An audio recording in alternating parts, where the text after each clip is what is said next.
या देवी सर्वभूतेषु माँ चंद्रघंटा रूपेण संस्थिता नमस्तस्यै नमस्तस्यै नमस्तस्यै नमो नमः।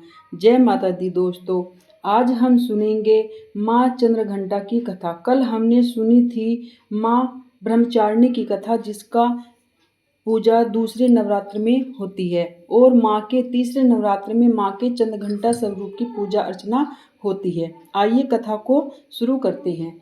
शारदीय नवरात्रि के तीसरे दिन माँ दुर्गा के तीसरे स्वरूप माँ चंद्रघंटा की पूजा अर्चना करने का विधान है। माँ दुर्गा के ये स्वरूप काफी मनमोहक माना जाता है। देवी भगवती के पुराण के अनुसार माता के गले में सफेद फूलों की माला सुशोभित है। साथ ही माँ बाघ की सवारी करती है। चंद्रघंटा माँ की 10 भुजाएं हैं, जिसमें वह कमल, धनुष, बाण, खड्ग, कमंडल, तलवार, त्रिशूल और गदा आदि शस्त्र माता के हाथ में लिए हुए हैं। माँ के सिर पर अर्धचंद्र है, इस कारण उन्हें चंद्रघंटा कहा गया है। माँ चंद्रघंटा की पूजा करने से व्यक्ति के अंदर का भय समाप्त हो जाता है।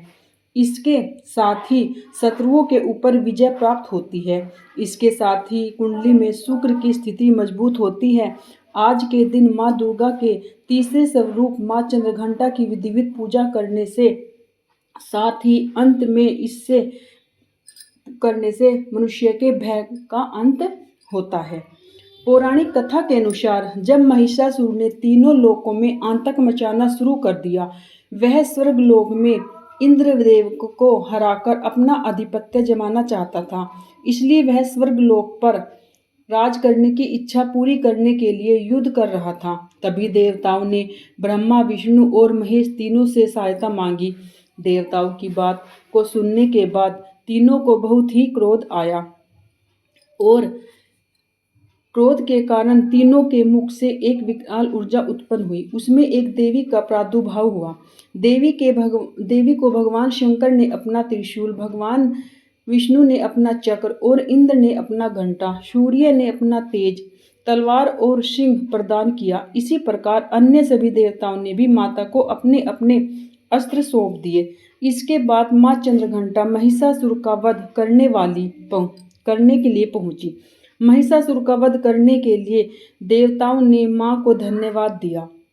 इसके बाद सभी देवताओं ने माँ का जयकारा किया और सभी देवता अपने अपने लोक को चले गए। इस प्रकार माँ चंद्रघंटा ने महिषासुर का वध कर देवताओं की रक्षा की। तब से ही माँ के इस रूप को चंद्रघंटा कहलाने लगी और माँ चंद्रघंटा तीसरे दिन का स्वरूप है माता रानी का। आप व्रत करें ना करें, लेकिन दोनों समय पूजा अर्चना अवश्य करें और दुर्गा सप्तशती का पाठ करें। दुर्गा सप्तशती का पाठ आप एक दिन में भी कर सकते हैं, पूरे नवरात्र भी कर सकते हैं, थोड़ा थोड़ा करके। उसके नियम हैं वो कैसे कैसे करना है। और आप साथ में सुबह दुर्गा चालीसा का पाठ अवश्य करें। दुर्गा चालीसा एक संपूर्ण में ही पूरा पाठ है माता रानी का। दुर्गा चालीसा करने से हमें सुख, समृद्धि, धन, वैभव, हमारी मन की हर इच्छा पूरी होती है। और ओम ऐं ह्रीं क्लीं चामुंडाय विच्चे नमः, ये एक ऐसा मंत्र है जो खुद में सिद्ध है। इसे हमें सिद्ध करने की ज़रूरत नहीं होती है, नवान मंत्र है। इसके करने से भी माँ बहुत ही जल्द प्रसन्न होती है। आप एक माला डेली इसकी भी कर सकते हैं।